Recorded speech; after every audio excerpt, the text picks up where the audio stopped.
BPM praise, worship songs, inspirational Bible verses, food for souls, streamer. Like, share, subscribe. Numbers chapter 22. Balak sends for Balaam. Then the people of Israel traveled to the plains of Moab and camped east of the Jordan River, across from Jericho. Balak son of Zippor, the Moabite king, had seen everything the Israelites did to the Amorites. And when the people of Moab saw how many Israelites there were, they were terrified. The king of Moab said to the elders of Midian, "This mob will devour everything in sight, like an ox devours grass in the field." So Balak, king of Moab, sent messengers to call Balaam son of Beor, who was living in his native land of Pether, near the Euphrates River. His message said, "Look, a vast horde of people has arrived from Egypt. They cover the face of the earth and are threatening me. Please come and curse these people for me, because they are too powerful for me.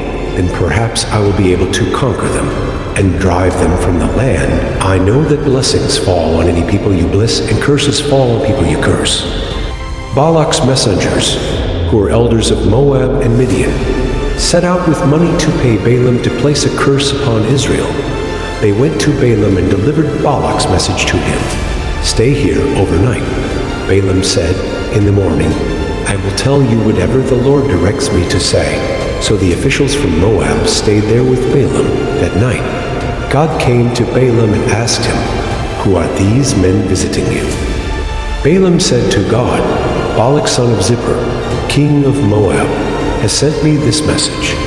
Look, a vast horde of people has arrived from Egypt, and they cover the face of the earth. Come and curse these people for me. Then perhaps I will be able to stand up to them and drive them from the land." But God told Balaam, "Do not go with them. You are not to curse these people, for they have been blessed." The next morning, Balaam got up and told Balak's officials, "Go on home. The Lord will not let me go with you." So the Moabite officials returned to King Balak and reported, "Balaam refused to come with us." Then Balak tried again. This time he sent a larger number of even more distinguished officials than those he had sent the first time. They went to Balaam and delivered this message to him. "This is what Balak son of Zippor says. Please don't let anything stop you from coming to me. I will pay you very well and do whatever you tell me. Just come and curse these people for me." But Balaam responded to Balak's messengers, "Even if Balak were to give me his palace filled with silver and gold, I would be powerless to do anything against the will of the Lord my God. But stay here one more night, and I will see if the Lord has anything else to say to me." That night, God came to Balaam and told him, "Since these men have come for you, get up and go with them, but do only what I tell you to do." Balaam and his donkey. So the next morning, Balaam got up, saddled his donkey, and started off with the Moabite officials. But God was angry that Balaam was going. So he sent the angel of the Lord to stand in the road to block his way, as Balaam and two servants were riding along. Balaam's donkey saw the angel of the Lord standing in the road with a drawn sword in his hand. The donkey bolted off the road into a field, but Balaam beat it and turned it back onto the road. Then the angel of the Lord stood at a place where the road narrowed between two vineyard walls. When the donkey saw the angel of the Lord, it tried to squeeze by and crushed Balaam's foot against the wall. So Balaam beat the donkey again. Then the angel of the Lord moved farther down the road and stood in a place too narrow for the donkey to get by at all. This time, when the donkey saw the angel, it lay down under Balaam in a fit of rage. Balaam beat the animal again with his staff. Then the Lord gave the donkey the ability to speak. "What have I done to you that deserves your beating me 3 times?" It asked Balaam, "You have made me look like a fool." Balaam shouted, "If I had a sword with me, I would kill you. But I am the same donkey you have ridden all your life." The donkey answered, "Have I ever done anything like this before?" "No," Balaam admitted.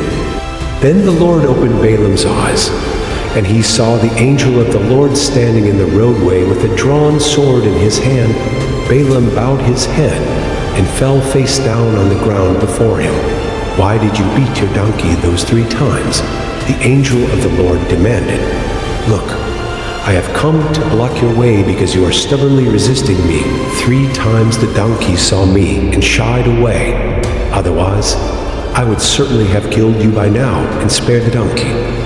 Then Balaam confessed to the angel of the Lord, "I have sinned. I didn't realize you were standing in the road to block my way. I will return home if you are against my going." But the angel of the Lord told Balaam, "Go with these men, but say only what I tell you to say." So Balaam went on with Balak's officials. When King Balak heard that Balaam was on the way, he went out to meet him at a Moabite town on the Arnon River at the farthest border of his land. "Didn't I send you an urgent invitation? Why didn't you come right away?" Balak asked Balaam. "Didn't you believe me when I said I would reward you richly?" Balaam replied, "Look, now I have come, but I have no power to say whatever I want. I will speak only the message that God puts in my mouth." Then Balaam accompanied Balak to Kiriath-Huzoth, where the king sacrificed cattle and sheep. He sent portions of the meat to Balaam and the officials who were with him. The next morning, Balak took Balaam up to Bamoth Baal. From there, he could see some of the people of Israel spread out below him. Thank you for watching. Please subscribe, comment, and like for more.